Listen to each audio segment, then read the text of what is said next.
자, 여러분 안녕하십니까? 이번 시간에는요, 제14장 21번 문제부터 같이 풀어보도록 할게요.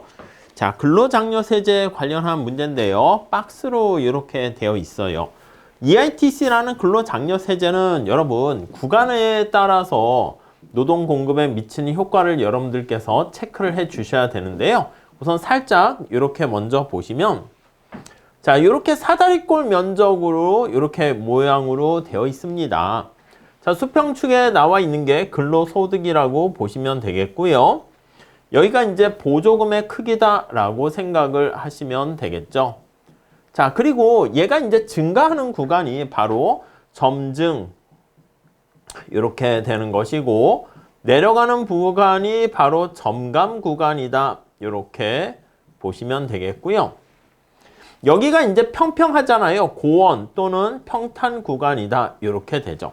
우선 첫 번째, 노동 공급에 미치는 효과를 나타낼 때는 대체 효과, 소득 효과를 보셔야 되는데, 소득 효과는 전부 다 실질 소득이 증가하니까 여가가 증가해서 노동 공급을 감소시켜요. 소득 효과는 세 개 다 구간마다 다 감소합니다. 오케이? 이거 암기하셔도 괜찮아요. 자, 그런데 이거 말고요. 대체 효과가 어떻게 됩니까? 이게 달라지는데 점증은 증가하는 거잖아. 그러니까 대체 효과는 노동 공급을 증가, 그리고 얘는 평평하잖아요. 증가하는 거니까 증가하고, 얘는 평평하니까 없어요. 오케이? 얘는 감소하잖아. 그래서 대체 효과가 마이너스. 그래서 우리가 자주 출제되는 포인트가 어떻게 됩니까 하면요, 여기 보시면 점감 구간에서는 대체 효과랑 소득 효과 모두 노동 공급을 떨어뜨려요. 그래서 모두 근로 의욕을 저해하게 된다라는 특성이 있고요. 자, 그 결과 이게 네거티브 인컴 텍스와 유사한 결과. 네거티브 인컴 텍스는 대체 효과, 소득 효과 모두 떨어뜨리는 결과를 초래하는 것이죠. 오케이, 요걸 가지고 좀 봅시다. 가본 볼까요? 한부모 여성 가구주의 노동 공급이 증가했다. 여러분, 노동 공급이 증가하려면 여기 감소잖아. 여기도 감소잖아. 그러면 증가하려면 유일한 구간이 어디야? 여기여야 됩니다. 여기. 이해 가시죠?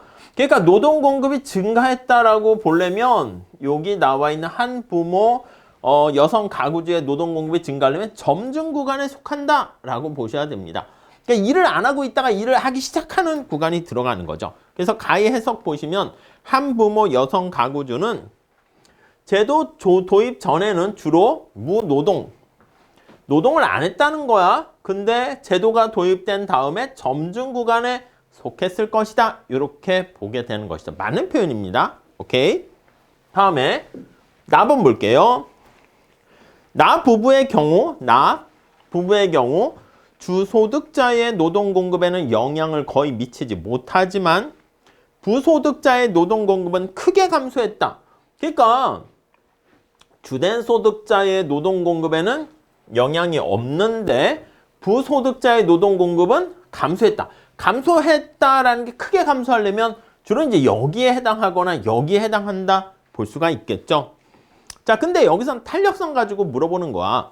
EITC가 도입되었을 때 거기 보시면 주소득자의 노동 공급에는 별로 영향을 미치지 못했습니다. 그래서 임금 탄력성 요거에 의해서 별로 영향을 받지 않았는데, 부소득자는 크게라는 게 바로 탄력성 아니겠습니까?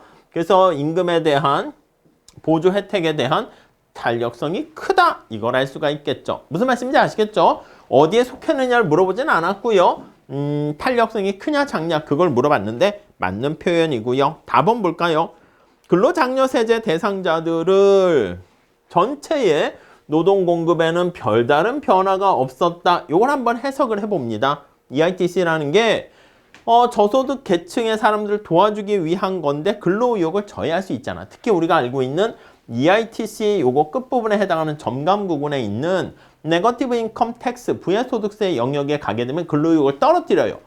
그런데 좀 뭔가 인센티브를 통해서 점증 구간처럼 이렇게 설계함으로써 근로의욕을 높이려고 하는데 별다른 변화가 없었다. 이 얘기를 답은 해석을 해보면, 당초 의도와는 달리 정책 도입 후에 별다른 변화가 없었다. 이게 바로 실제로는 노동 공급 증가량과 노동 공급 감소량은 대체 비슷한.